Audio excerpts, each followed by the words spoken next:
할렐루야. 한 주간 평안하셨죠?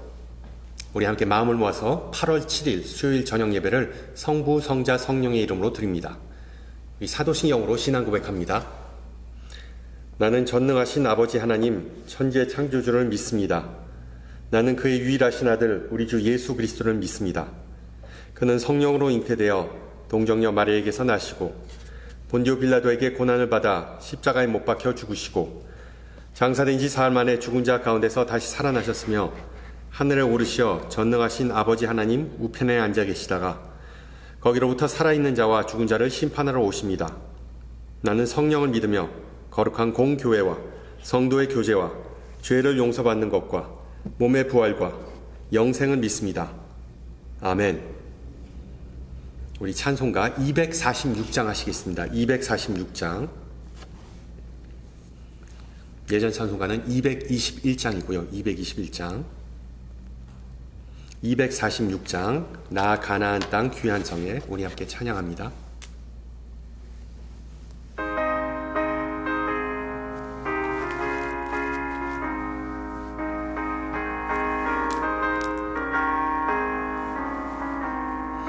가나안 땅 귀한 성에 들어가려고 내 무거운 짐 벗어버렸네. 죄 중에 다시 방황할 일 전혀 없으니 저 생명 시냇가에 살겠네. 길이 살겠네. 나 길이 살겠네. 저 생명 시냇가에 살겠네. 길이 살겠네. 나 길이 살겠네. 저 생명 시냇가에 살겠네. 그 불과 구름 기둥으로 인도하시니 나가는 길이 형통하겠네. 그 요단강을 내가 지금 건넌 후에는 저 생명 시냇가에 살겠네. 길이 살겠네. 나 길이 살겠네. 저 생명 시냇가에 살겠네. 길이 살겠네. 나 길이 살겠네. 저 생명 시냇가에 살겠네. 내 주린 영혼 만나로서 먹여주시니 그 양식 내게 생명 되겠네. 이후로 생명 양식 주와 함께 먹으며 저 생명 시냇가에 살겠네. 길이 살겠네. 나 길이 살겠네. 저 생명 시냇가에 살겠네.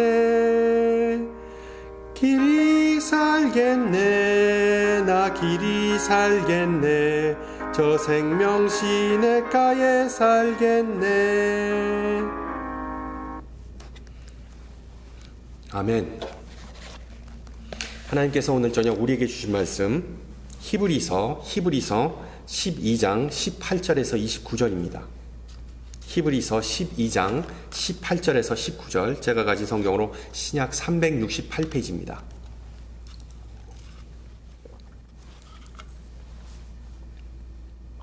히브리서 12장 18절에서 29절 말씀을 받들어 봉독합니다.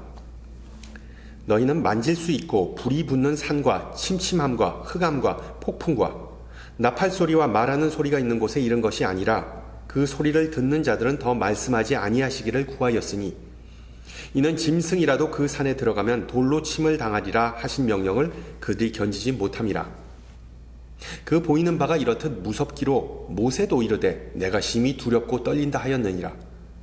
그러나 너희가 이른 곳은 시온산과 살아계신 하나님의 도성인 하늘의 예루살렘과 천만 천사와 하늘에 기록된 장자들의 모임과 교회와 만민의 심판자이신 하나님과 및 온전하게 된 의인의 영들과 새 언약의 중보자이신 예수와 및 아벨의 피보다 더 나은 것을 말하는 뿌린 피니라.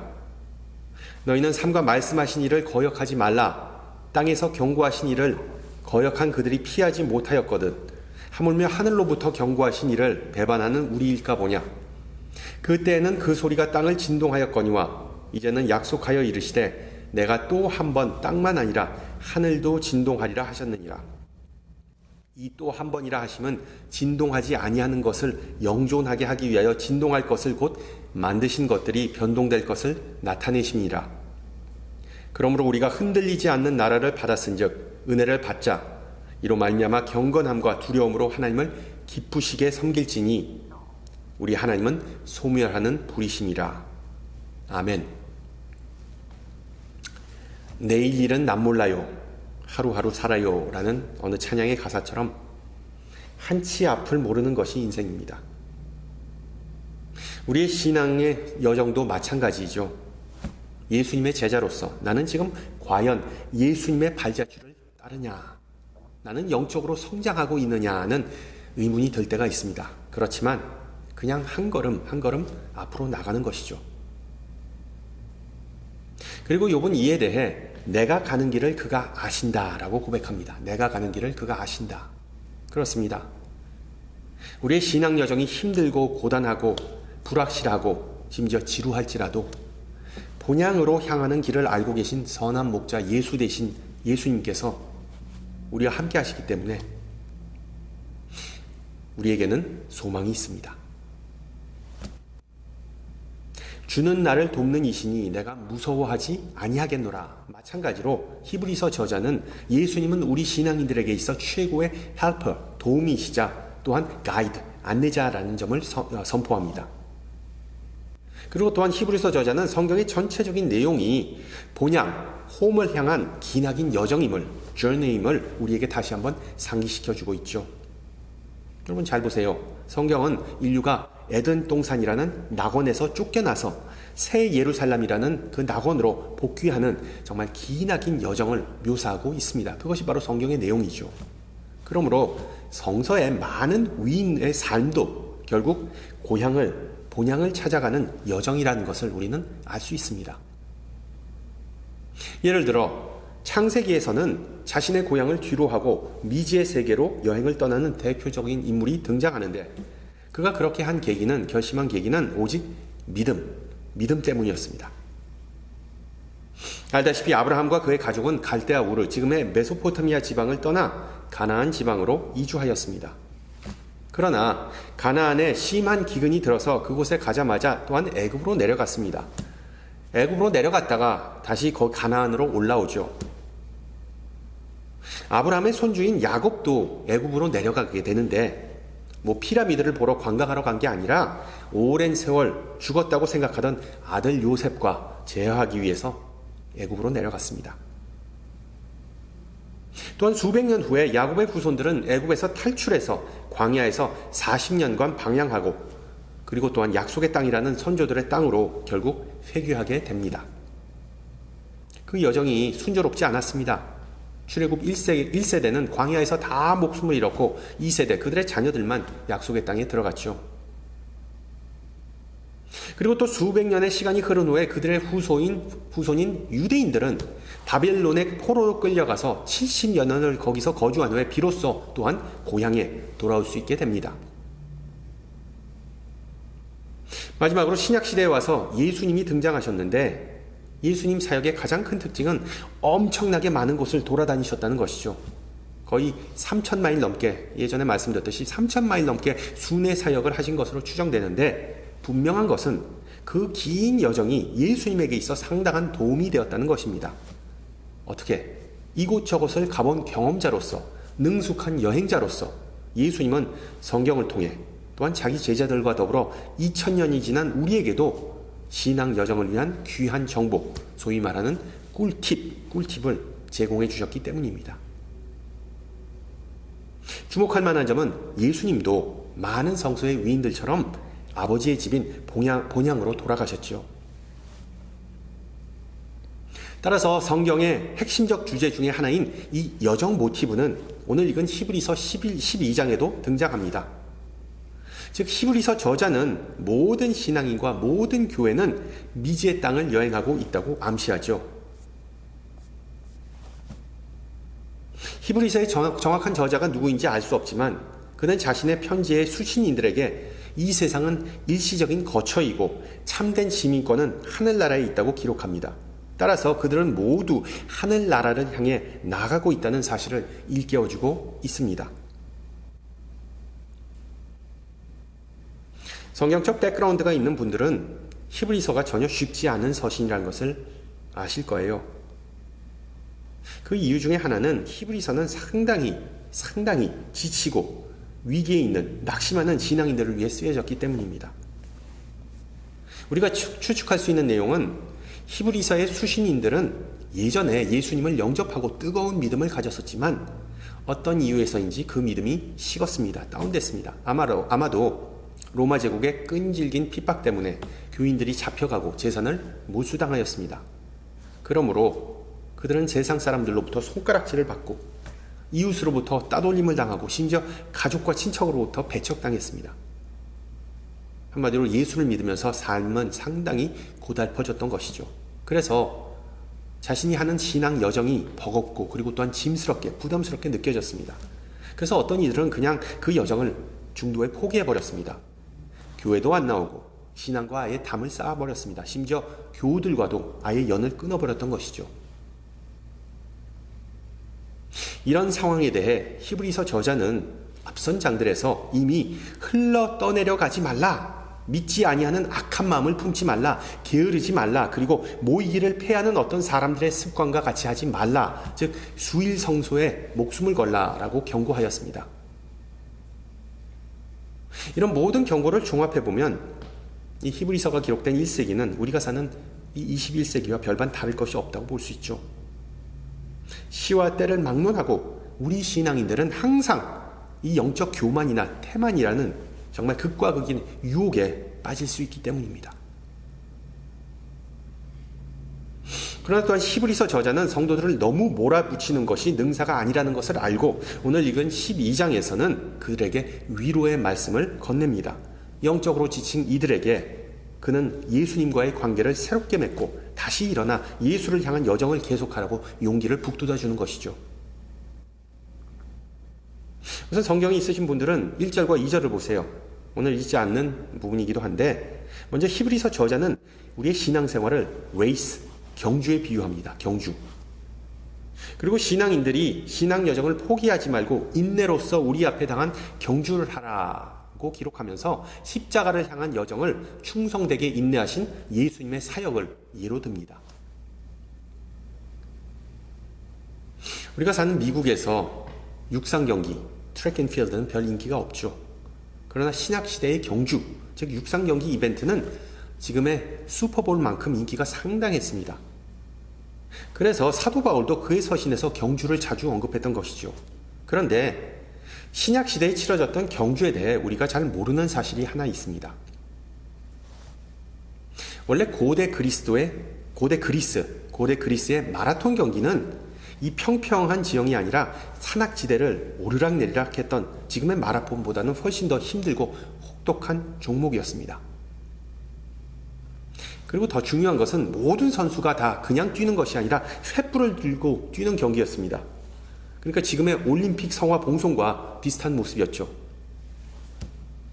따라서 경주를 우승하기 위한 요건은 가장 빠르게 결승선을 통과하는 것만이 아니라 반드시 이 횃불이 켜진 상태로 결승선을 통과하는 것이었습니다. 따라서 히브리서 저자의 요점은 우리가 신앙생활이라는 경주하면서 항상 빨리 가는 것보다 불을 꺼뜨리지 않게 신경 써야 한다는 점입니다. 남보다 조금 더 늦게 결승전을 통과해도 괜찮습니다.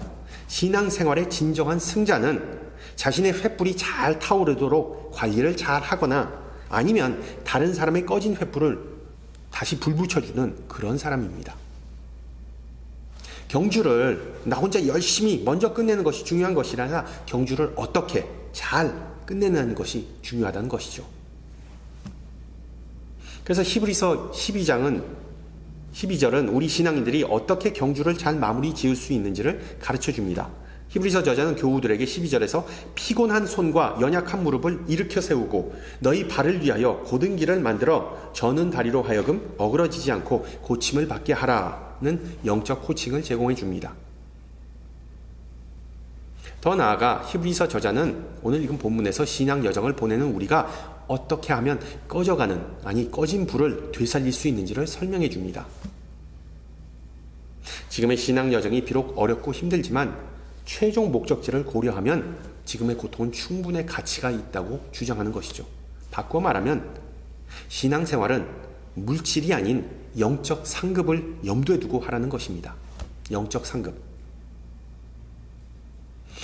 이 부분을 강조하기 위해 히브리서는 하나님을 만나기 위한 이스라엘 백성의 시내산으로의 여정과 그리스도인들이 시온산과 살아계신 하나님의 도성인 하늘의 예루살렘으로 하는 그 여정을 나란히 비교하고 있습니다. 이스라엘의 여정은 시내산이라는 물리적인 목표물을 향하였기에 항상 두려움과 원망이 가득하였지만 우리 신앙인의 영적 여정은 기쁨과 감사가 넘친다는 데 있어 상당히 대조적이라는 것이죠. 물론 혹자는 이렇게 반문할 수 있겠죠. 과연 그런가? 그리스도인의 영적 여정이 항상 기쁨과 감사가 충만한가? 실제로 그렇지 않은 경우가 상당히 많습니다. 우리도 이스라엘 백성처럼 짜증내고 원망하는 경우가 많습니다. 그러나 본문의 요점은 어떤 종류의 여정을 보내느냐보다 어떤 목적지로 향하느냐가 더 중요하다입니다. 여행의 질보다 여행의 목적이 더 중요하다는 것이죠. 여러분 잘 보세요.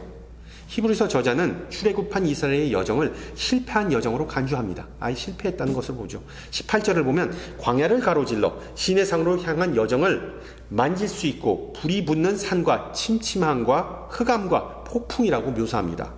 확실히 이런 표현을 보면 즐거운 여행과는 거리가 있어 보입니다. 또한 그 다음 절을 보면 이스라엘 백성이 시내산에 도착해서 하나님의 음성을 들었을 때 그들은 너무 두려운 나머지 그 소리를 듣는 자들은 더 말씀하지 아니하기를 구하였다라고 기록합니다. 스탑! 또한 20절에서 하나님은 시내산에 아무도 들어가지 말라고 명하셨고 즉 금지구역으로 삼으셨다는 것이죠. 그리고 21절에서는 이스라엘의 위대한 지도자 모세마저 시내산에 오르는 것이 심히 두렵고 떨리는 경험이었다라고 히브리서는 묘사합니다. 우스갯소리지만 구약시대의 시내산 관광여행, 관광 투어는 마치 북한, 아프가니스탄, 하이티와 소말리아 같이 지구상에 있는 가장 위험한 나라를 여행하는 것과 마찬가지였다는 뜻입니다. 어쨌든 이런 우여곡절 끝에 시내산에 도착한 이스라엘 백성은 하나님으로부터 율법이라는 그 돌판, 그 기념품을 받았습니다. 여러분 알다시피 율법은 어떻게 보면 인생 지침서와 같았습니다. 문제는 율법이 죄의 문제를 완전히 해결하는 방법에 대해서는 아무런 설명을 못한다는 점이었죠. 죄의 문제로부터 완전히 자유로울 수 없었던 이스라엘 백성은 그래서 늘 영적으로 방황하고 불평하고 그리고 또한 반항하기 했던 것입니다. 그래서 약속의 땅에 도착해서도 그들은 계속해서 최종 목적지를 애타게 찾아다녔습니다.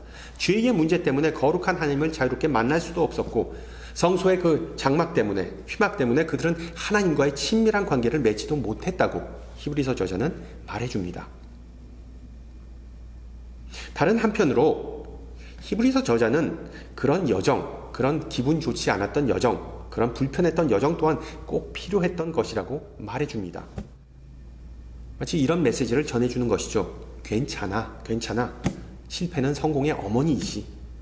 계속해서 인내하면서 신앙이 짐스럽다고 생각하지 말자. 쉽게 말해서 히브리서 저자는 이스라엘의 시내산 여행과 율법을 받게 된 사건은 전혀 즐거운 경험이 아니었지만 다음 여행을 위해서 반드시 겪어야 할 과정이었다는 것입니다. 마치 이코노미석을 타고 장시간 고된 여행을 한 사람이 다음번엔 이거 못하겠다 하고 반드시 비즈니스석으로 업그레이드하는 것과 같은 원리이겠죠. 그리고 우리 신앙인들을 위한 그런 업그레이드는 바로 예수님 덕분에 가능해졌다는 것입니다. 예수님 덕분에 우리의 신앙 여정은 구약의 이스라엘의 출애굽과는 비교도 안 되게 즐겁고 귀한 여정이 됐다는 것입니다. 여러분, 갑자기 아무런 이유 없이 한국 가는 비행기 좌석이 이코노미석에서 비즈니스로 업그레이드 되면 얼마나 기분이 좋겠습니까? 이게 웬 떡이야. 할렐루야가 저절로 나오겠죠. 그런데 우리 신앙 여정이 업그레이드 된 것은 결코 우연이나 공짜가 아니었다는 점을 알라고 히브리서 저자는 말해주고 있습니다. 그 업그레이드 대가를 예수님께서 골고다 언덕에서 십자가에서 치르셨기에 가능해졌기 때문이죠.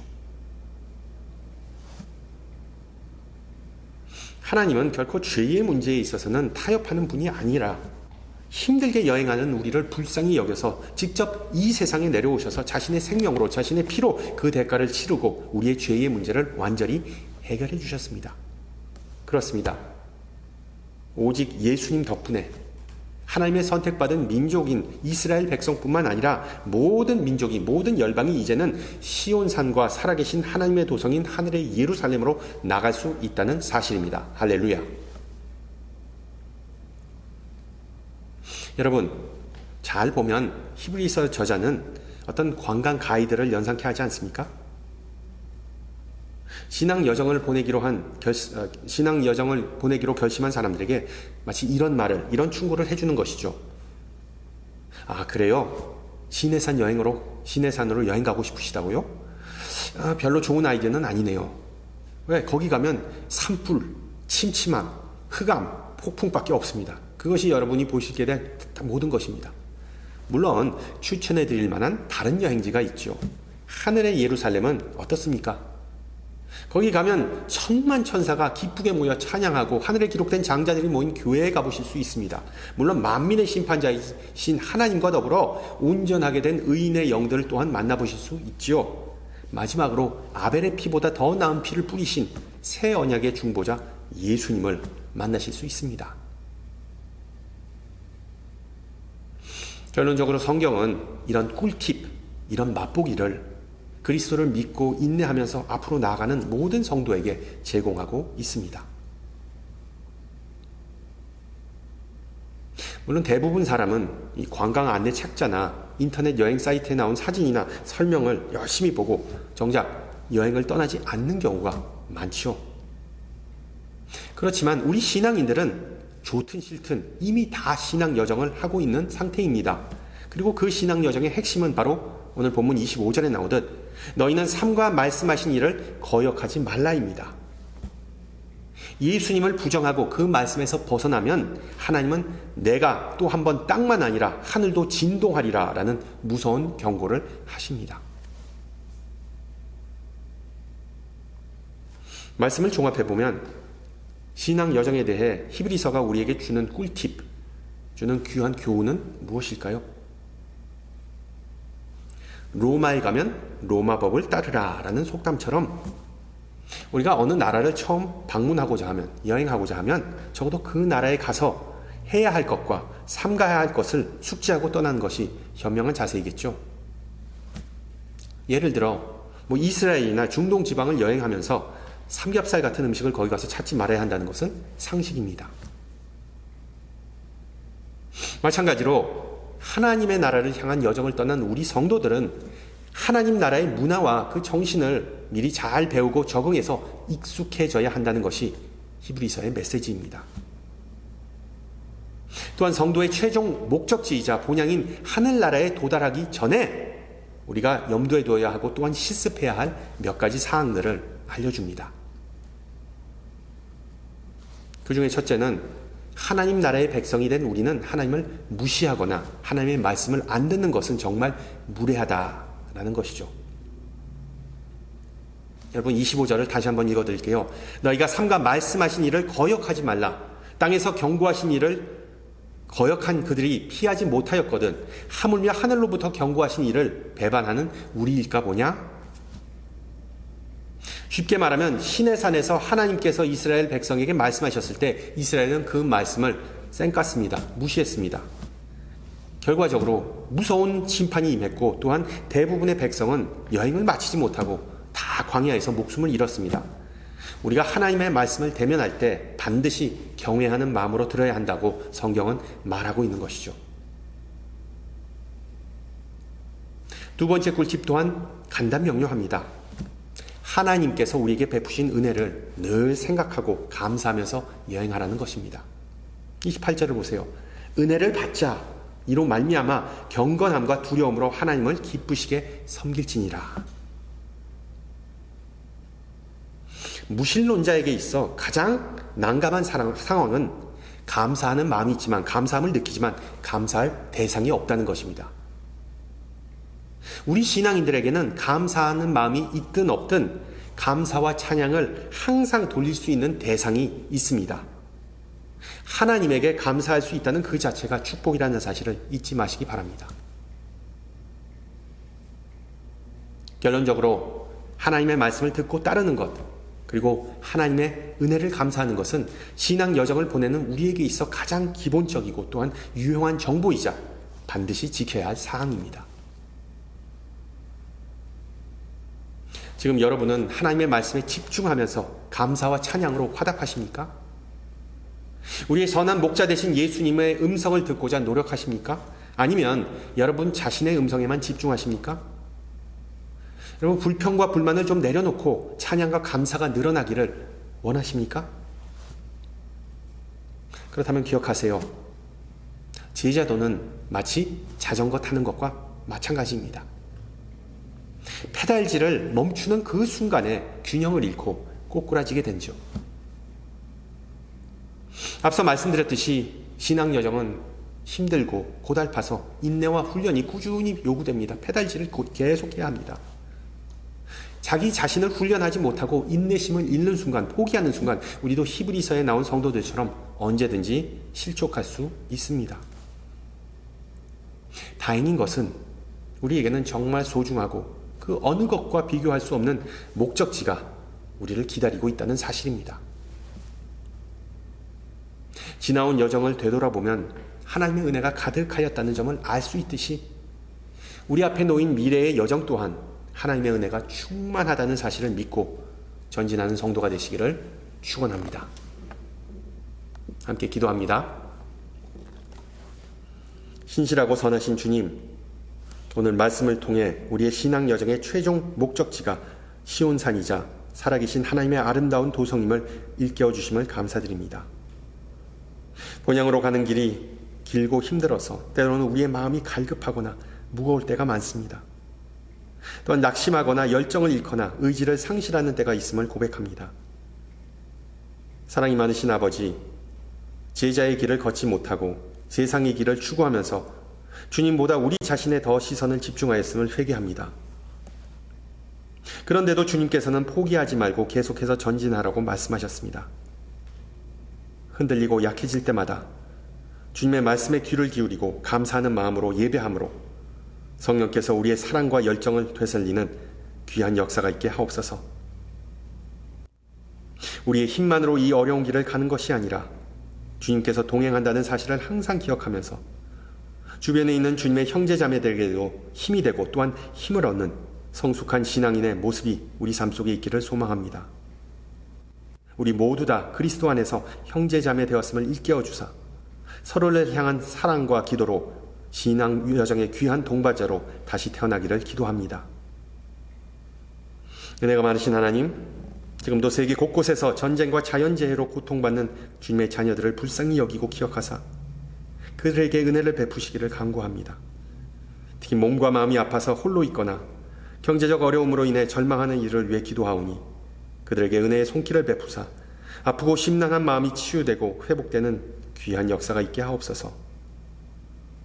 특히 오늘도 목적지를 향하여 우직하게 나가는 우리의 발걸음을 사슴과 같게 하사 미래에 대한 소망과 평안이 늘 넘치게 하옵소서. 함께 주님 가르쳐주신 기도합니다. 하늘에 계신 우리 아버지, 아버지의 이름을 거룩하게 하시며 아버지의 나라가 오게 하시며 아버지의 뜻이 하늘에서와 같이 땅에서도 이루어지게 하소서. 오늘 우리에게 일용할 양식을 주시고 우리가 우리에게 잘못한 사람을 용서해 준 것 같이 우리 죄를 용서하여 주시고 우리를 시험에 빠지지 않게 하시고 악에서 구하소서. 나라와 권능과 영광이 영원히 아버지의 것입니다. 아멘. 네, 예배를 마쳤습니다. 항상 강건하시고요. 저는 다음 주 이 시간에 뵙겠습니다. 샬롬.